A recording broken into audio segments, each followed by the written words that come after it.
एक बार की बात है, एक गांव में 10-12 साल का लड़का अपने माता पिता के साथ रहता था। तो एक दिन वह लड़का कई सालों के बाद अपने दादाजी के गांव जाता है। वहां जाकर वो हर समय अपने दादाजी के साथ खेलता है। तो खेलते खेलते एक दिन उसने अपने दादाजी से कहा कि दादाजी, जब मैं बड़ा हो जाऊंगा तो मैं बहुत ज्यादा सक्सेसफुल बन के दिखाऊंगा। क्या आप कामयाब बनने के लिए मुझे कुछ तरीके बता सकते हैं? तो उसके दादाजी मुस्कुराते हुए उसकी तरफ देखते हैं और उसे हाँ कहते हैं। वो उसे एक पौधों की दुकान पर ले जाते हैं जहाँ पर छोटे छोटे पौधे मिलते थे। वहाँ से उसके दादाजी 2 पौधे खरीदते हैं और वापस घर आ जाते हैं। घर आने के बाद वो उनमें से एक पौधे को बड़े से गमले में लगा देते हैं और उस गमले को घर के अंदर रख देते हैं और दूसरे पौधे को वो घर के बाहर लगा देते हैं। फिर वो अपने पोते से पूछते हैं कि तुम्हें क्या लगता है, कौन सा पौधा फ्यूचर में अच्छे से बड़ा हो पाएगा?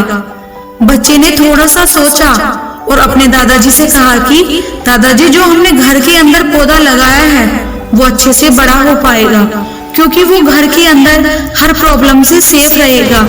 और जो पौधा हमने बाहर लगाया है उसे बहुत सी चीजों का रिस्क है, जैसे कि सूरज की तेज किरणें, आंधी तूफान, तेज बारिश और जानवरों से भी उस पौधे को रिस्क है। दादाजी ने मुस्कुराया और उससे कहा कि फ्यूचर में देखते हैं कि इन दोनों पौधों के साथ क्या होता है।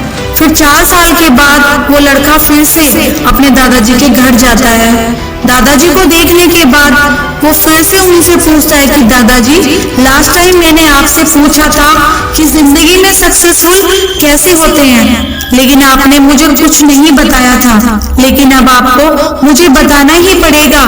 उसके दादाजी ने मुस्कुराते हुए उससे कहा कि जरूर, लेकिन सबसे पहले हम उन 2 पौधों को देखते हैं जो हमने कुछ साल पहले लगाए थे। ये कहकर उसके दादाजी उसे उसी जगह पर ले गए जहाँ पर उन्होंने घर के अंदर जो पौधा रखा था। उन्होंने देखा कि वो पौधा अब बड़ा पौधा बन चुका था। फिर वो उस जगह पर गए जहाँ उन्होंने दूसरे पौधे को बाहर लगाया था। उन्होंने देखा कि वो छोटा सा पौधा एक बहुत बड़ा और विशाल पेड़ बन चुका था। उसकी जो टहनियां थी वो बहुत ही मजबूत और लंबी थी और उन्होंने उसका साया पूरे ग्राउंड पर पड़ रहा था।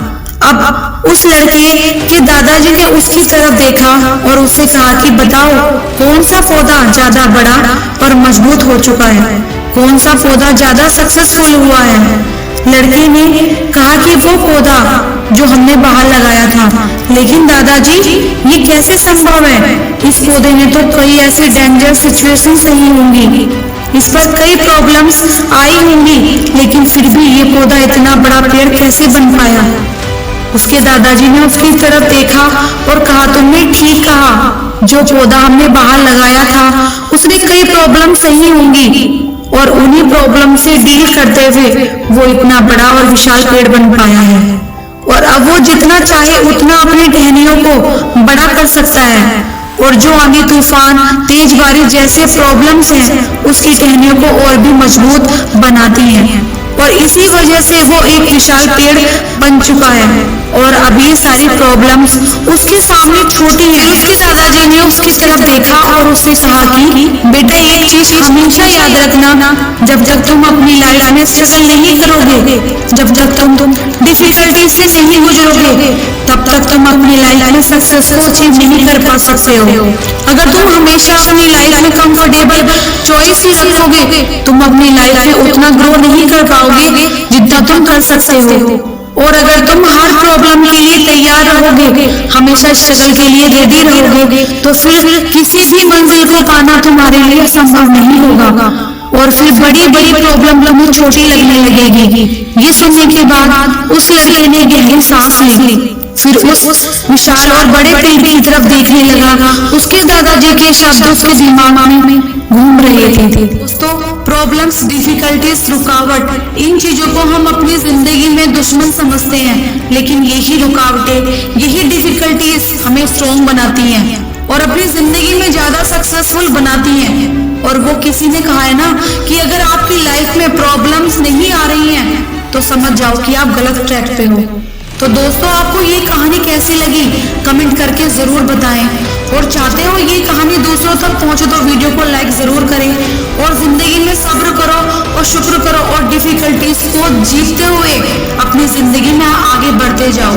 और लास्ट में एक बात और कहना चाहूंगी, लाख दलदल हो पांव जमाए रखिए, हाथ खाली ही सही ऊपर उठाए रखिए।